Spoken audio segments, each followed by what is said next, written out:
떨립니다. 합회장이라도 떨리네요.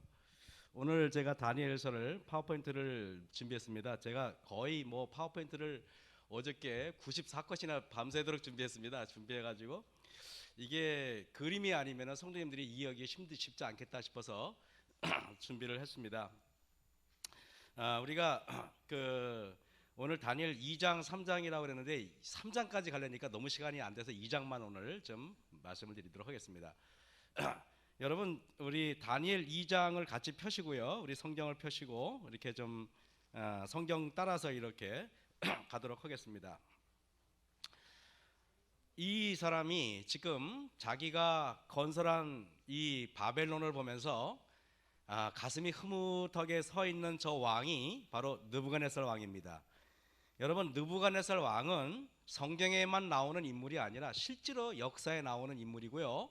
실제로 바벨론에 옛날에 있었던 실존했던 인물이고 성경에 나와 있는 것이 실제적인 겁니다. 그런데 여기에 다니엘 2장 1절에 느부갓네살이 위에 있은 지 2년의 꿈을 꾸고 그로 인하여 마음이 번민하여 잠을 이루지 못한지라 그랬습니다. 여러분 우리가 예언을 왜 공부하는가? 좀 아까 우리 교장 선생님께서 말씀하셨지만은요, 요즘에 삼육대학에 우리 학생들을 포섭하기 위해서 신천지가 들어와서 우리 학생들을 신천지로 마구마구 지금 들어가고 있습니다. 우리가 전도를 안 하니까 이제는 늑대들이 다 물고 가버려요. 여러분 그래서 우리가 정신 차려야겠습니까? 정신 차려야 될 필요가 있는 것입니다. 그래서 우리가 예언을 왜 공부하냐면요, 또 우리에게 더 확실한 예언이 있어. 어두운 데 비치는 등불과 같으니 그랬습니다.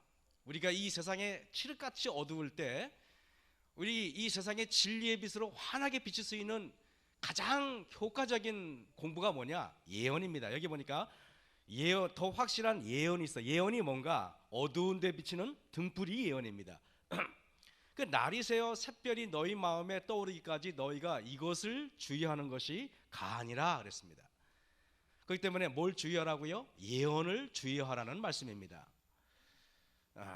여기에 보면은요, 주 여호와께서는 자기의 비밀을 그 종 선지자에게 보이지 아니하고는 결코 행하심이 없다 그랬습니다.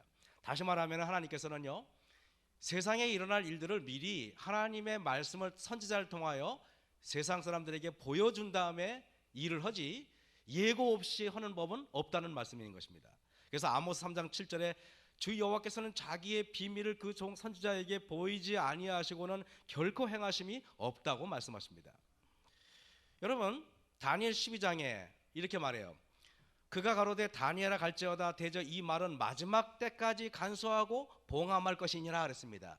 그랬더니 개신교에 있는 많은 성도들이 마지막 때까지 봉함하라 그러니까 이것이 지금도 봉함됐다고 다니엘서를 연구하면 안 된다는 사람이 있어요. 그걸 들어보셨습니까? 그래가지고 그렇게 말했는데 뭐라고 말하는지 아십니까? 많은 사람이 연단을 받아 스스로 정결케 하며 시기할 것이나 악한 사람은 악을 행하리니 악한 자는 아무도 깨닫지 못하되 예언을 깨닫지 못하는 사람이 어떤 사람이 못 깨닫는가? 악한 사람이 못 깨닫는 것입니다. 그러면 이거는 우리가 머리가 좋고 나쁨의 문제가 아니라 품성의 문제라는 것입니다. 놀랍게.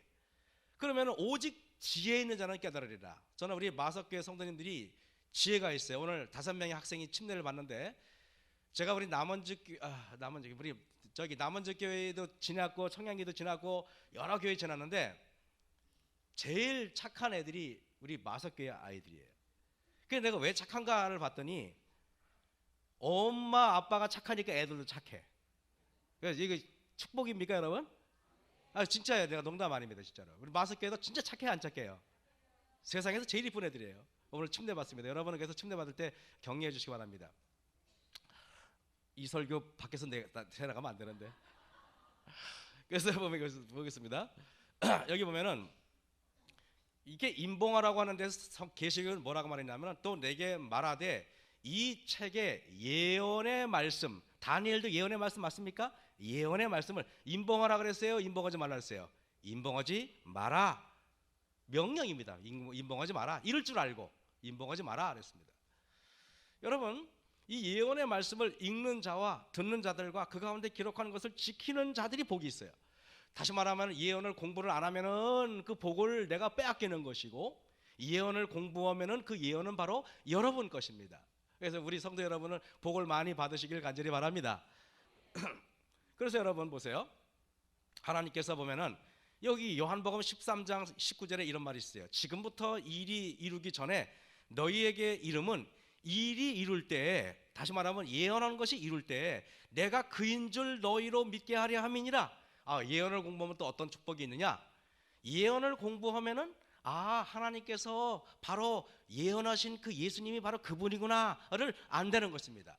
그럼 우리가 예수님을 더 잘 깨닫기 위해서는 사복음서도 열심히 공부해야겠지만 또 뭐라고요? 예언도 더 열심히 공부할 필요가 있다는 것입니다.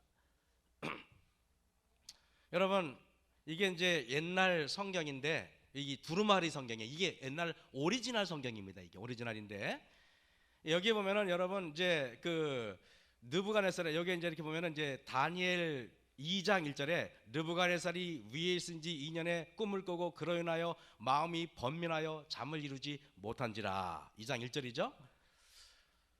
여러분, 다니엘이 지금 느부갓네살 왕인데 꿈을 꿨는데 뭔가 자기 나라의 흥망성쇠와 관여된 것 같은데 도무지 모르겠어. 그래가지고 꿈자리가 사납다 그러죠. 여러분, 일어났는데 마음이 불안한 것입니다. 그래가지고 이렇게 꿈을 꿨는데 한 새벽 1시나 2시에 일어났다고 그래요. 제가 물어보니까. 근데 이 느부갓네살 왕이 이게 뭐지 하면서 근심을 합니다. 여러분, 이게 꿈인데, 근데 이게 뭔가, 여기 보세요. 여기 무슨 신상이 보이는데 생각은 안 나는 거예요. 여러분, 무슨 말인지 알죠? 뭔가 생각은 안 나는데 중요하다는 느낌이 드는 것입니다. 그래서 느부갓네살이 이게 대단한 꿈이었는데 이게 도대체 뭔지 모르겠어. 근심을 하는 것입니다. 이게 뭘까? 여러분도 혹시 그런 꿈 꿔보신 적 있습니까? 요즘에는 우리가 라면도 먹고 뭐 고기도 먹고 그래서 꿈을 잘 못 꾼대요. 제대로 된 꿈을. 여기 보니까 다니엘 이제 느부갓네살 왕이 위에 보면은요. 자, 그래가지고 여기 성경에 나와 있지만은 이제 다 생략했어요. 술객과 박수들과 여러 지혜 있는 자들을 바벨로 다 모읍니다. 모아가지고 도대체 내가 꾼 꿈이 뭐냐? 한번 말해봐라 그랬어요. 여러분, 누가 꾼 꿈을 내가 해석할 수는 있어도 어저께 우리 강동석 장로님이 꿈꾼 걸 내가 알게 뭡니까? 여러분 알아요? 제가 어저께 무슨 꿈 꿨는지 아십니까? 모르시죠? 개한테 물리는 꿈 꿨습니다. 근데 여러분은 모르시잖아요, 그죠? 여러분, 이게 보면은 대단히 중요한 꿈인데, 그래가지고 불렀는데 못 맞춰요. 못 맞추니까 느부갓네살 왕이 화가 나서 뭐냐면 다 죽여버려라 그랬습니다. 왜 그런지 아십니까? 토끼도 새끼를 낳고 토끼가 무서우면 어떻게 해요? 새끼를 다 죽이죠. 다 죽이라고 다니엘서 2장에 나와 있는 이유는 느부갓네살 왕이 뭔가 두렵다는 말이야. 뭔가 두려워서 그런가, 두려워서. 그래서 보시면은요, 이제 다니엘이 그래서 막 죽이겠다 그러니까 다니엘이 급하게 왕한테 가서 뭐라고 말했냐면 나에게 말미를 달라 그랬어요. 죽이지 말고 내가 하나님께 기도하면 하나님께서 분명히 기도에 응답을 하겠다 그랬어요. 이렇게 말했습니다. 왕이여, 왕이 침상에 나아가서 장래일을 생각하실 때 은밀한 것을 나타내시는 이가 장래일을 왕에게 알게 하셨사오며 우리의 미래와 앞으로 세상에 일어날 모든 일들은 누구만이 알 수 있어요? 하나님만이 알 수 있는 일입니다. 내 지혜가 다른 인생보다 나은 것이 아니라 오직 그 해석을 왕에게 알려서 왕의 마음으로 생각하던 것을 왕으로 알게 하려 함이라 했습니다. 여러분, 이 장래일은 여러분 왕의 마음으로 생각하던 그것, 밤새도록 꿈에서 밤새도록 혼란스러웠던 그것은 무엇입니까? 장래일이었어. 장래일. 앞으로 예언된 것, 제가 이게 성경을 공부하면서요, 앞으로 경제가 제가 지난 안식일날 붕괴된다고 얘기했잖아요. 경제의 붕괴는 성경에 예언된 겁니다. 그건 너무 놀랍게 세상의 모든 일들이 성경하고 똑같이 이루어지고 있어요. 그 저는 두렵다는 생각이 들어요. 이제 붕괴가 진짜 얼마 안 남았어요. 여러분, 그래서 제가 왕의 마음을 생각하던 것, 그게 바로 장래일입니다. 그래서 우리는 다니엘이 기도했기 때문에 지금 왕이 꿈꾼 것까지도 알아낼 수 있어요. 다니엘은 대단한 사람이에요. 그래서 다니엘이 딱 왕에게 말합니다. 왕이여, 왕이 어저께 밤에 한 큰 신상을 보셨죠? 그 신상이 왕의 앞에 섰는데 크고 광채가 특심하며 그 모양이 심히 두려우니 그랬습니다. 그래서 여러분, 이게 뭐라고요? 장래일이에요. 어떤 신상의 꿈을 꿨는데 그냥 그게 보통 꿈이 아니라 장래일입니다. 제가 어저께 개한테 물리는 꿈은 그건 장래일일까요? 그건 아무 상관이 없어요. 개가 그냥 열받아서 저를 물은 겁니다. 여러분, 그래서 보겠습니다. 다니엘이 2장 32절에 그 우상의 머리는 정금이요, 가슴과 팔들은 은이요, 배와 넓적다리는 노시요, 그 종아리는 철이요, 그 발은 얼마는 철이요, 얼마는 진흙이었나이다. 이렇게 말하면 헷갈리니까 여기다 그림을 하면 이 그림을 이거입니다. 그래 안 그래요, 여러분? 이거를 말하는 것입니다. 그 우상의 머리는 뭐라고요? 정금이요, 가슴은 은이요. 그다음에 여기 뭡니까? 여기 중간에 그 허리 부분은 노십니다. 금처럼 보여도 밑에는 철이고 끝에는 진흙과 철이 섞인 것을 말하는 것입니다. 이거를 그 우상의 머리는 정금이라는 것을 그냥 글씨를 그냥 나열해봤어요. 정금이요, 가슴과 팔들은 은이요, 배와 넓적다리는 노시요, 그 종아리는 철이요. 느부갓네살 왕이 꿈꾼 것을 그대로 그린 것입니다. 제가 그린 건 아니고요, 다운받은 것입니다. 그래서 보면은 왕에 대한 꿈에 대한 해답입니다. 다시 말하면은 이 왕이 이 신상을 봤는데 이게 뭔가 위에서 돌이 날라와 가지고 발등을 딱 치니까 이 신상이 산산조각이 나더라 이겁니다. 그죠? 그래서 이것은 언제냐면은 바벨론 당시에 느부갓네살 왕이 꿈을 꿨기 때문에 이것은 뭡니까? 자 보세요. 맨 위에 바벨론은 금이고, 근데 이 돌이 머리를 쳤습니까? 아니면은 발을 쳤습니까?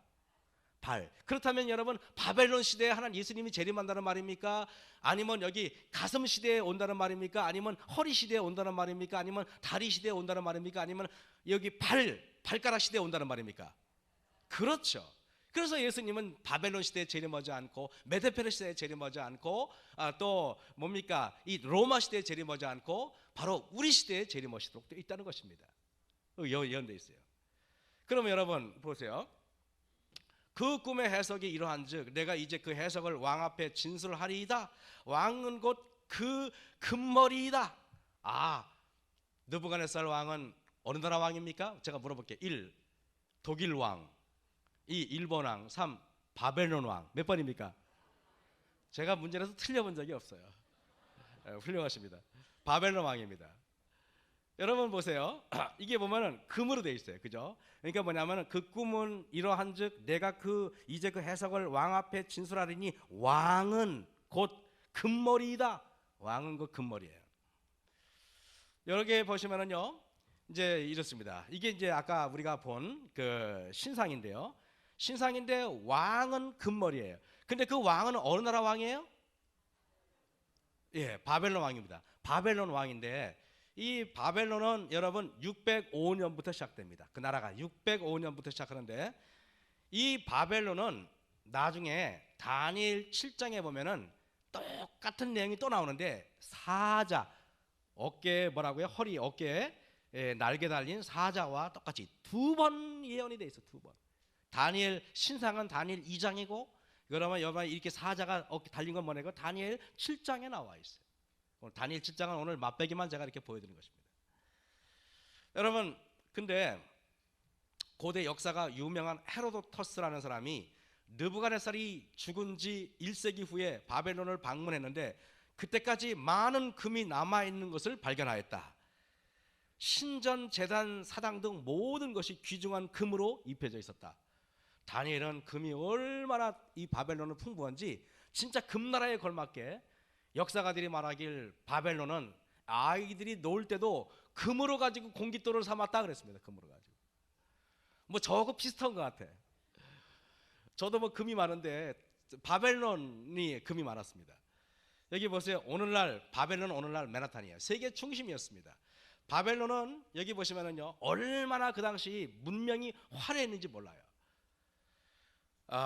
이 바벨론 보세요. 기원전 600년 느부갓네살 왕이 이 바벨론 도시를 하는데 지금도 그 유적이 얼마나 화려한지 우리 정희수 우리 집사님, 우리 선생님 바벨론의 그쪽에 중동 지역에서 뭐 일을 오랫동안 하셨대요. 그 여쭤봤어요 제가. 뭐 독일도 갔다 오셨다 그러고 뭐 유럽에도 갔다 오시고 그랬는데 어디가 제일 좋냐고 여쭤봤더니 그분이 딱 저한테 그러더라고요. 목사님, 내가 가보니까 바벨론 그쪽 유적지가 있는 데가 제일 좋습니다. 이런 말씀하시는 겁니다. 여러분, 이 느부갓네살 왕은 바벨론이 세계 중심임을 입증하기 위해서 엄청난 건축을 이룩했는데 바벨론은 그야말로 문명이나 문물이나 모든 면에서 금이라고 해도 과언이 아닌 것입니다. 여러분, 그래서 예레미야 51장 7절에 보면은 바벨론은 여호와의 수중에 온 세계로 취케하는 금잔이라. 바벨론은 은잔도 있고 여러분 도자기 잔도 있고 여러 잔도 있는데 특별히 바벨론은 뭐라고 말합니까? 금잔이라고 말하는 것입니다. 금잔이라. 하나님께서는 정확히 금나라임을 암시하셨습니다. 이 잔으로 온 세계 열방을 여러분 포도주로 취하게 하고 여러분 취하게 하는 나라가 어디라고요? 바벨론인 것입니다. 이것이 바로 공중정원인데 메데페르시아에서 온 자기의 왕비를 위해서 이 왕비가 이 바벨론에는 평야지대이기 때문에 아무것도 없으니까 막 혼자 슬퍼서 막 우니까 이 느부갓네살 왕이 뭐라고 말하냐면은 공주가 있던 곳하고 똑같은 정원을 만들어라. 그래가지고 심지어는요 그 사막에 물을 산에서 폭포가 내려오는 것도 만들었어요. 어떻게 펌프도 없고 모터도 없는데 어떻게 만들었는지 지금도 불가사의한 이야기예요. 이것이 여러분 EBS에서 나와 있는 교육 교재입니다. 바벨론이 그 당시 그렇게 문명이 뛰어났다고 이야기합니다. 여러분 그것을 한번은 그 유적지를 가지고 조사해 봤는데 이렇게 폭포가 내려오고 그야말로 아름다운 정원을 만들었는데 세계 7대 불가사의 중에 하나가 바로 바벨론에 있었던, 지금은 존재하지 않습니다, 있었던 공중정원이라고 얘기합니다. 근데 이 화려한 문물을 다시 복원하기 위해서 우리가 사담 후세인이라는 형님 아시죠? 그 양반이 이거를 재건하려고 그랬어요. 근데 성경에는 절대 재건하지 말라 그랬잖아요. 그죠? 시간이 없으니까 제가 못합니다. 근데 이분은 그냥 그걸 하나님의 명령을 어기고 했어요. 하다가 그분이 지금 어떻게 됐어요? 돌아가셨어요. 여러분, 이게 바벨론입니다. 바벨론은 문명이 굉장히 발달돼요. 시간이 없으니까. 두 번째는요, 왕의 후에 왕만 못한 나라가 일어날 것이요, 바벨론이 멸망된 다음에 그 다음 나라는 뭐예요? 바벨론보다 못하다, 뛰어나다, 못하다는 것입니다. 그래서 그 나라는, 그래서 하나님께서는 바벨론이 뭐더 못해서 은으로 표현한 것입니다. 은나라라고 이렇게 말씀하시는 것입니다. 그래서 바벨론은 금머리고요, 바벨론이고, 그 다음에 가슴은 은나라인데, 은나라는 메데페르시아인데, 이 나라는 539년 바벨론이 멸망된 데부터 시작되는 나라가 바로 메데페르시아입니다. 역사적으로 다 여러분은 아마 세계사에 다 공부하셨을 겁니다. 메데페르시아는 539년에서 BC 331년 사이에 존재했던 실존하는 나라입니다. 여러분, 메데페르시아는 다니엘 2장에는 은가슴으로 표현하고 있지만 다니엘 7장에는 뭐라고요? 곰. 그래가지고 여기 곰 뭐라고요? 이렇게 그 새 뼈를 물고 있죠. 이렇게 다니엘 7장에 예언되어 있는데, 너무 놀랍게 이 세계에서 바벨론이라는 나라는 곰과 비슷해. 한번 자기가 왕이 명령을 만들면은 바꿀 수가 없어요. 그래가지고 한 번은 자기 아들, 이렇게 어떤 범죄를 범하면 눈을 빼겠다 그러는데 보니까 자기 아들이 범죄를 한 거야. 법을 못 바꿔가지고 아들이 눈을 빼야 되는데 두 눈을 빼니까 다 못 볼 것 같으니까 그러면 내 눈을 빼고 아들 하나 눈을 빼자, 뭐 이런 얘기 들어보셨죠? 그게 다 메데페르시아 이야기입니다. 곰 같은 나라. 여러분, 메데페르시아는 아까도 은나라라 했어요. 마치 은이 가치가 있어 금보다 못한 것처럼 그 다음 세계적인 왕국이 되었던 메데바사는 부와 영화에 있어서 바벨론보다 못하였다. 제가 지금 한 거는 제가 쓴 게 아니라 밑에 역사가들이 쓴 거예요. 역사가들이. 성경 역사가 쓴 게 아니라 그냥 세계사를 집필하는 역사가들이 썼는데, 메데페르시아는 은이 풍부한 나라예요. 그래서 메데페르시아 왕국은 최초로 각종 세금을 은으로 지불했고 그 나라는 은으로 심히 부여했다. 은전을 세계적으로 제일 많이 통용되고 최초로 통용된 나라가 어디냐? 메데페르시아는 메데페르시아. 너무 놀랍지 않습니까? 하나님께서는 메데페르시아를 은나라라고 이렇게 예언한 것은 너무도 놀라운 일인 것입니다.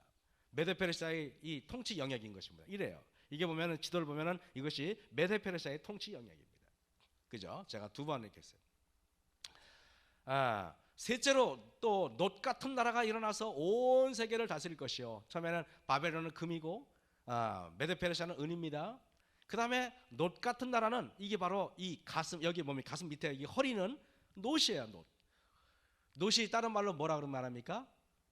일강철, 이 청동이죠. 청동입니다. 그래서 이 놋은 배가 이 가슴 노 배인데 그리스입니다. 그리스는 331년에 드디어부터 시작되는 나라가 바로 그리스입니다. 그리스는 331년에서 168년 사이인데 여기에 역사가 크리스웰이라는 사람이 이렇게 썼어요. 아버지 필립 대왕의 선견 지명에 의해 학문의 아버지로 불리우는 철학자 아리스토텔레스를 개인 교사로 교육받은 알렉산더는, 여러분 유명한 철학자 아리스토텔레스의 스승이 제자가 누구라고요? 알렉산더예요. 아리스토텔레스라는 얘기 들어보셨죠? 알렉산더는 헬라 문명으로 구리처럼 용해시켰다. 고대 그리스 사람들은 구리 재련에 너무나 탁월했기 때문에 고대의 역사가들에 의해서 놋으로 뒤집어 쓴 그리스인들로 불리울 정도였다. 그리스 사람들은요, 창도 청동이고 갑옷도 청동이고 말 안장도 청동이고, 그리스 사람들은 역사가들이 뭐라고 말하지 않습니까? 마치 놋으로 뒤집어 쓴 나라에 따랐어요.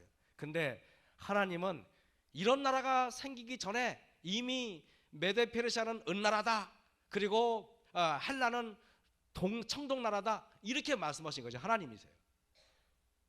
놀랍지 않습니까, 여러분? 놀라우시면 아멘 하시고 아니면 아멘 안 하셔도 됩니다. 아멘 안 하신 분들은 나중에 따로 개인 면담을 하겠습니다.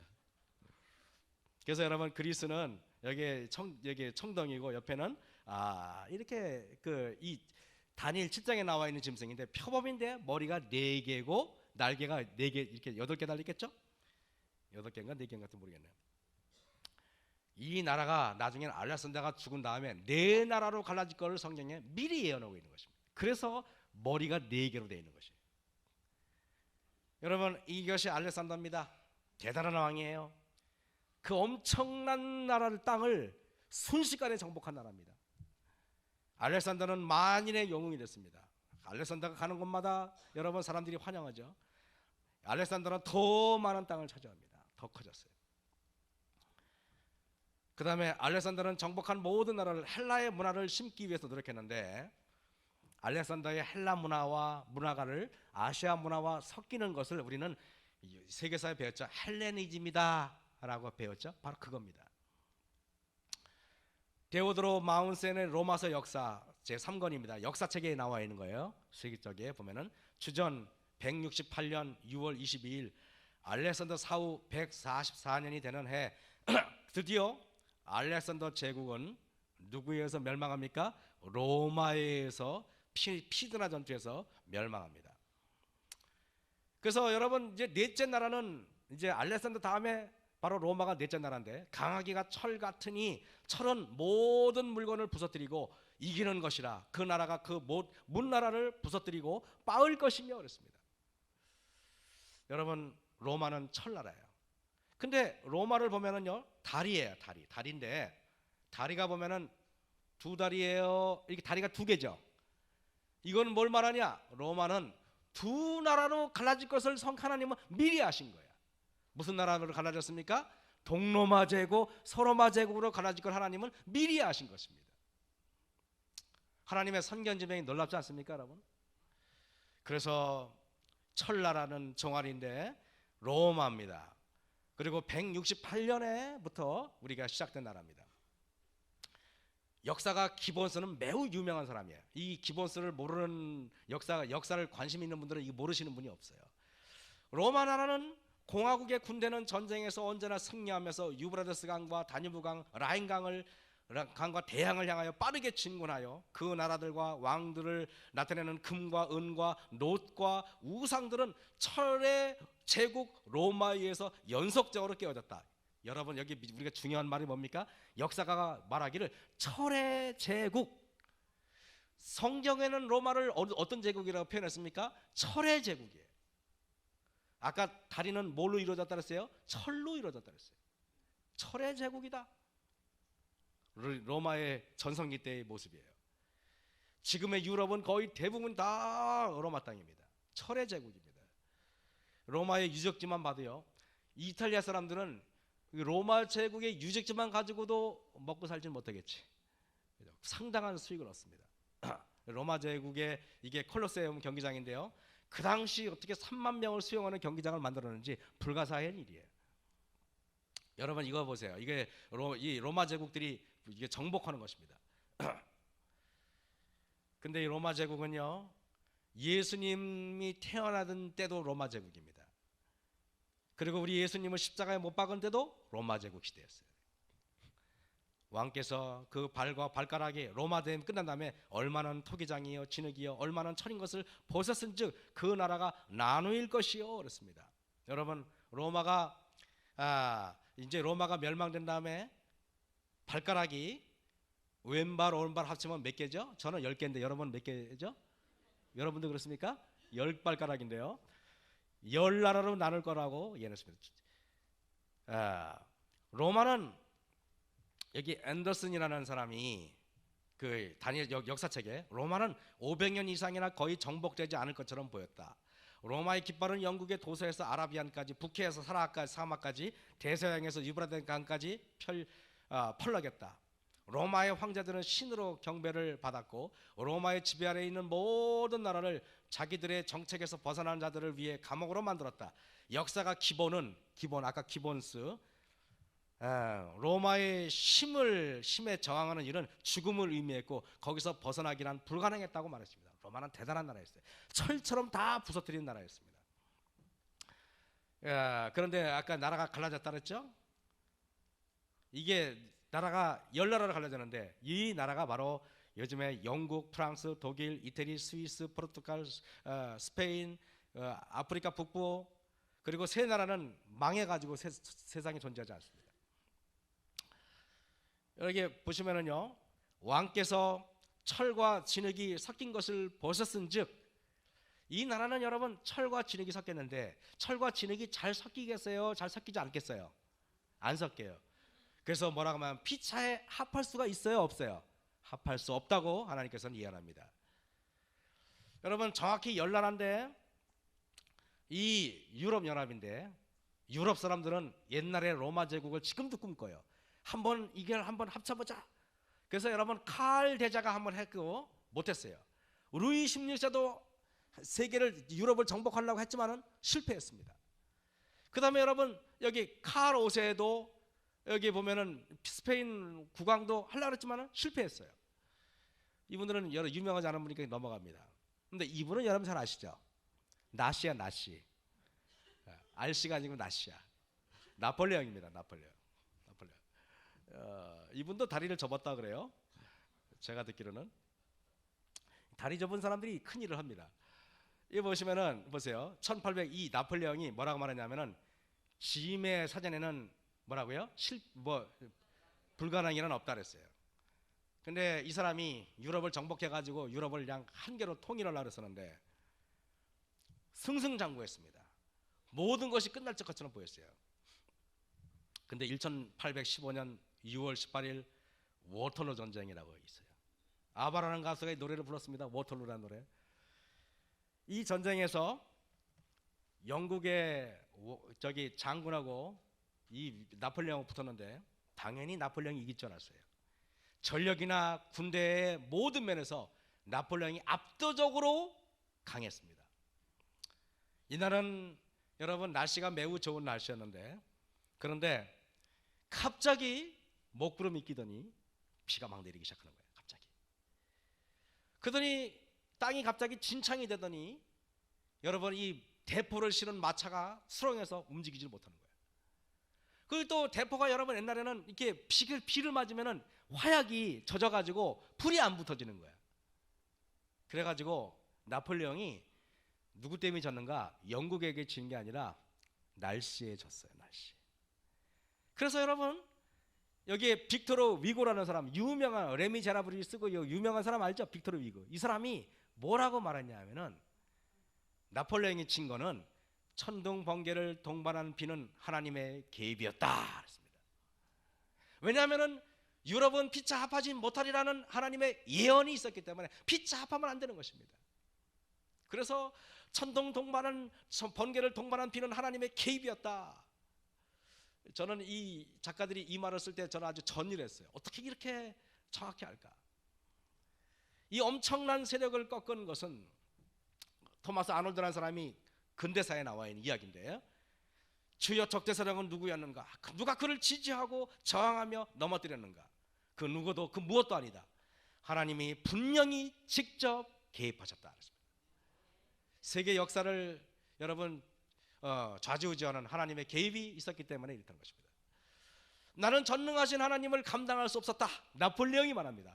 God, 이 된장 발음 괜찮겠습니까? God mighty has been. 그만하겠습니다. 제가 들어도 역겹고 여러분이 들어도 소화가 안 될 것 같아. 여러분 그 다음에 이제 이 형님은 아시죠? 히틀러입니다. 히시입니다. 히틀러 히딩 그 히시가 큰 일을 해요. 좋은 일이라든가 나쁜 일이라든가 이건. 근데 여러분 히틀러가 여러분 대단합니다. 위력이 대단하죠. 이렇게 그 당시에 있어요. 이거는 빨간 거는 소비에트 유니언 스탈린이고 여기는 히틀러예요. 근데 여러분 저 빨간 거는 다 못 쓰는 땅이고 진짜 좋은 땅은 어디예요? 유럽이에요. 유럽. 아시죠? 그죠? 그런데 이제 남은 걸 가만히 지도를 보세요. 스페인은 곧 넘어갈 것이고 저 영국이 문제예요. 영국이 세계 그 당시 강대국이잖아요. 영국만 지배하면 되는데 여러분 맨 마지막에 이제 이 히틀러가 그 유보트라는 잠수함을 만들었어요. 쫙 만들어가지고 3,000척을 만들었어요. 그래가지고 영국 사람들은 함선에서 잔뜩 독일 사람이 오는지 배 바다 위에서 준비하고 있었어요. 바다 위에서 오면은 싸우려고. 근데 그 당시 그 잠수함이라는 거는 독일밖에 없었거든요. 독일 사람들은요 잠수함을 타고 지하로 슬금슬금 다가오고 있는 것입니다. 만약에 이 3,000대의 잠수함에서 독일 군들이 영국 사람들은 잔뜩 지금 여기 여러분 보트로 어디세요? 해안에서 이렇게 망기고 이렇게 보고 있는데 실제로 독일 사람들은 지금 어디로 와요? 지금 바다 밑으로 지금 슬금슬금 오고 있는 것입니다. 그런데 여러분 바다 밑으로 오고 있는데 갑자기 대서양에 엄청난 지진이 나가지고 해일이 나가지고 3,000대의 잠수함이 다 박살이 납니다. 하나님이 개입하셨습니까? 하나님이 개입하셨어요. 피차 합하지 못하리라. 그래서 철 종아리 로마고요. 이걸 왜 했나? 그 여러분 보세요. 이게 왜 또 무너질 수밖에 없느냐면은 금은요 무게가 금이 무거워요, 철이 무거워요. 혹시 철이 무겁다 하시는 분은 금이 없군요 집에. 제가 들어보니까 금이 훨씬 무겁습니다. 제 지하실에 금 나르려면 허리가 지금 삐끗할 정도로 무거워요. 금은요 제일 무거워요. 김도사님 금이 무겁습니다. 한 덩어리 드려야겠네. 그 다음에 무거운 거는 뭔지 아십니까?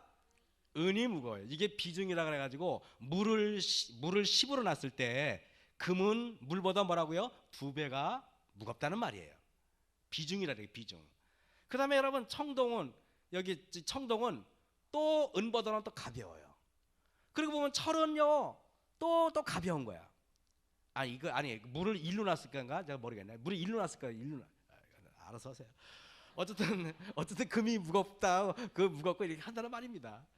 그 다음에 여러분 진흙은 아무래도 흙보다는 철이 무거우니까 갈수록 위가 무겁고 밑에가 가벼우면 이게 여러분 넘어가겠어 안 넘어가겠어요? 세상이 그렇게 이루어졌습니다. 여러분 세상이 그렇게 이루어졌어요. 시간이 많이 지났죠? 그래서 여러분 또 왕이 보신즉 사람의 손으로 하지 아니하고 뜨인 돌이 와서 박살나겠다 그래요. 뜨인 돌이 뭐냐? 뜨인 돌은 도대체 무엇입니까? 여러분 시간이 없습니다. 다 같은 신령한 음료를 마셨으니 이는 저희를 따르는 신령한 반석으로부터 마셨음에 그 반석은 곧 그리스도라. 예수님을 유대인들은 말하기를 반석이라고 말해요. 반석을 독일 이름으로 뭐라고 말했냐면은 반석을 돌을 뭐냐면 슈타인이라 슈타인. 그래서 유대인들은요 슈타인이라는 이름이 맞죠. 아인슈타인, 루빈슈타인, 무슨 슈타인. 그 슈타인이 독일 말로 스톤이야 스톤. 리빙스톤. 응? 그래서 독일 사람들은 돌이라는 이름을 좋아합니다. 머리가 돌은 싫어하지만 이름은 좋아요. 왜 그렇습니까? 반석은 그리스도이기 때문에 그렇습니다. 하나님께 사람에게는 버림받아 되었으나 하나님께 택하심을 입은 보배로운 산돌이신 예수님은 어떤 분입니까? 베드로전서에 산돌이라고 말해요. 산돌 예수님인 것입니다. 그런데 여러분 우리 보면은 이제 이 돌인데 이 돌이 저 밑에 진흙을 치겠다고 다니엘이 지금 설명하는 것입니다. 열왕의 때에 하늘에 하나님이 한 나라를 세우시니 이것은 영원히 망하지도 아니할 것이요 돌나라를 말한 것입니다. 그 국권이 다른 백성에게 돌아가지 아니할 것이요 도리어 이 모든 나라를 쳐서 멸하고 영원히 설 것이라 그랬습니다. 그 돌나라가 바로 누구예요? 하나님 예수님의 나라예요. 돌나라가 바로 오겠다는 것입니다. 그래서 다니엘서를 바라본 역사인데요. 이거를 눕혀봤어요. 눕혀보면은 쭉 이게 바벨론이고요, 메도페르시아고요, 그리스고요, 그 다음에 로마고요, 그 다음에 열국이고요, 열나라, 그 다음에 하나님 나라가 이루어지는 것입니다. 쫙 세계적으로 세계 역사를 하나님께서 내다보신 것입니다. 여러분 이제 돌나라가 와서 여기에 시간이 없으니까요. 박성화 목사님이 만든 그 파워포인트 참 많은 사람이 써먹더라고요. 돌나라가 오죠? 옵니다. 예수님께서 재림하시는 거죠. 돌나라. 그러므로 주 여호와께서 가라사대 때 내가 한 돌을 시온에 두어 기초를 삼아나니 곧 시험한 돌이요 귀하고 견고한 기초돌이라. 그것을 믿는 자는 급절하게 되지 아니하리라. 그걸 예수님을 말하는 것입니다. 이 돌 위에 떨어지는 자는 깨어지겠고 예수님이 반석인데요. 우리의 자아가 그분 위에 깨어져서 박살이 나야 돼요. 내 자존심이 박살이 나야 되고 내 모든 자아가 박살이 나야 되고요. 내 뜻과 내 계획이 박살이 나야 돼요. 주님의 계획과 주님의 뜻으로 변경시켜야 됩니다. 이것들을 증거하신 이가 가라사대 내가 진실로 속히 오리라 하시거늘 아멘. 주 예수여 오시옵소서. 여러분 주님께서 가까이 오실 것입니다. 감사합니다.